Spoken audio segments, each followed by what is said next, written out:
Okay, next toy we have, okay, ang best friend ni Mario si Toad. Kasi si Luigi is brother niya. Ito daw, best friend daw sila, sabi ni Toad. Okay, this is Toad.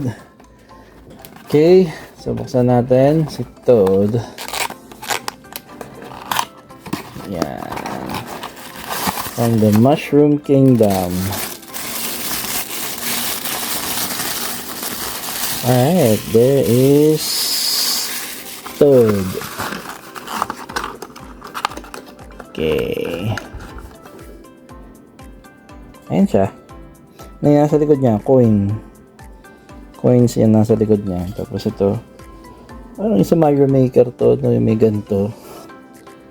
Ayan, tapos may dala siya mga backpack, kung namang dalahin. Then ang star niya ay red tuloy. Red. Alright, ayan. Ayan siya, oh, si Toad. Yan, ha. Ayan yung star. Okay, so ganun ko simple, no? Bilis talaga. Okay, balik natin. Ayan, so that is Toad for toy number 7. Okay, let's move on to the next toy.